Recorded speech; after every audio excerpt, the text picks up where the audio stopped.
Hi, welcome to Midwest Magic Cleaning. My name is Boing. This was a woman in a neighboring town who was completely overwhelmed. Now, right when I walked in, I could tell this was not a hoarding situation. This is likely severe ADHD. There's also likely some pretty significant anxiety going on here. And what happens is you have these days where you can't concentrate and you can't motivate, and maybe depression creeps in a little bit. So you skip the dishes. Then the next day you can't quite kick yourself into gear, and so that happens again. And slowly over the course of a week, things start to pile up to the point to where when you finally do have motivation, you look around and you're seeing this tornado aftermath in your kitchen. Fortunately, I'm a weirdo who likes to clean houses for free, and whenever I walk into a room that's this cluttered, I see it more like a jigsaw puzzle than a cleaning. And that may be because of my autism, or it could just be because I'm a freak,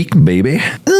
So younger me would have walked into this room and thought this person is lazy and they just don't want to do any work. However, older me walks into a place like this and sees this for what it is. And one of the things that I've learned in my old age, my extremely old freaky age, is that assigning blame for the condition of a house or a car or a lawn is a very childlike mindset, because you're seeing the person as this blank NPC who only has one function. It's like, well, all you have to do all day is sit at home and watch blood sport fighting competitions or whatever it is that people watch. And your house is going to crap because you just won't get off of your butt and clean it. Life is way more complex than that. Yes, lazy people do exist. I've met them. I've been one. But just outright assigning blame and reducing all of that to a single explanation, such as he's lazy, she's lazy, completely ignores how complex the human mind is. It's ignoring depression, exhaustion, anxiety, mental illness, ADHD, autism. It's ignoring every other factor that makes that person a person and reducing them down to a single description. And to me, that's a really shallow way to think. By reducing your own thought process to that level, it's preventing you from understanding what caused this situation to begin with. And a house like this isn't fixed by cleaning it up. A house is fixed by addressing the problems of the person who allowed it to get to this condition. And you just can't do that without some semblance of empathy and understanding of what led to the side effect of a house being messy.